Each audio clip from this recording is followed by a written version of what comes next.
Living Well with a Disability, One CIL's Success Story. CIL stands for Center for Independent Living.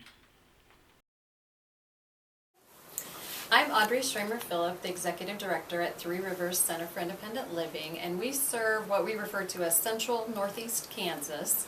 It's a 10-county area that has some metro, mostly rural, and we also have a unique project. We have a Native American independent living project on the Prairie Band Potawatomi Reservation. We serve on general, we have about 800 consumers ongoing, and we also provide the home and community-based services and fiscal management services for personal attendants.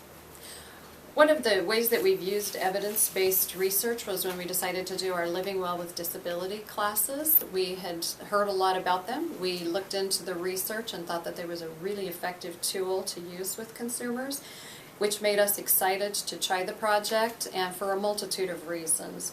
That we were looking for something with proven successful outcomes. Nobody wants to jump into a project not really having an idea where it might go. This gave us some guidelines. It was very easy to talk to funders about the project. When they knew that there were established outcomes, they were much more ready to fund the projects. And quite frankly, it's easier to convince staff that it's a worthy project when they can see that other centers have tried these projects and made them work. So we were very successful for that. I mentioned earlier about our Living Well with Disability classes too, that the reason that we chose to start the classes was based upon the research on them. But I also wanted to point out that the effect that it had on our center, I mean, we went into it thinking it would benefit consumers. Our staff became so excited about the project, and they met a lot of new people. We expanded the project to do a teen class, which just generated more excitement than we ever imagined.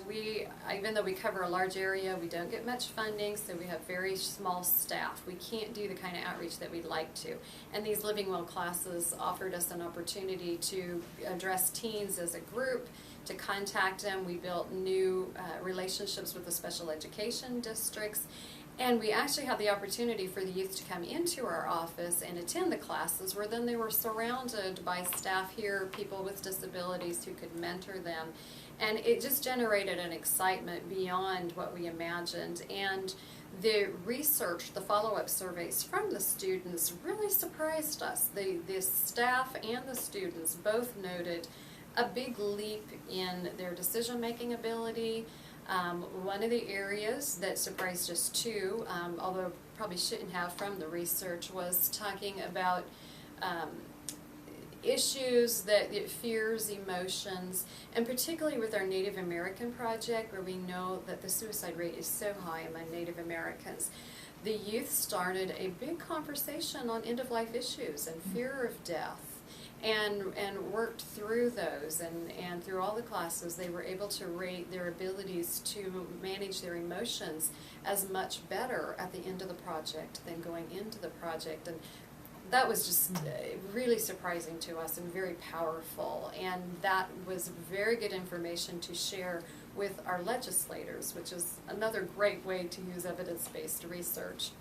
And my staff just reminded me of this recently. They went to we try to get to the county commissions on a regular basis, and after the teen classes ended, they shared this information with the county commissioners, and it was a very positive interaction, and they liked to hear this feedback.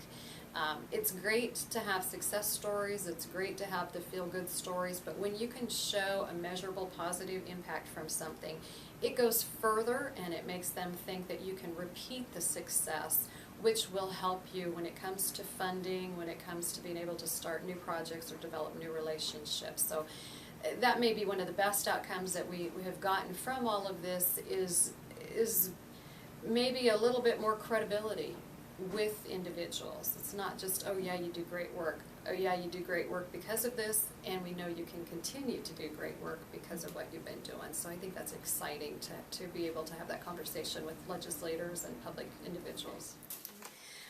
One of the surprising outcomes that came with the Living Well with Disability classes that we hosted is when we decided to pursue teen classes. Our first teen class the moms wanted to attend. They were so excited about the curriculum, and so we actually took it to the next level where we had, it just happened that it was moms and daughters. We didn't have any dads at that time that expressed interest. So we actually had a mom and daughter class. And our staff kind of geared to the education and separated the moms and the daughters for discussion portions and then brought them back together. And that was something that was unanticipated. And at the end of the class, that both the daughters and the moms felt that it was very beneficial. You know, to have those kind of conversations with your teens is so rare anyway. Like the American Express commercial, that's priceless to have any time with your teenager. And to talk about how you manage issues, make decisions from health to the sex conversation that parents never like to have with their teens.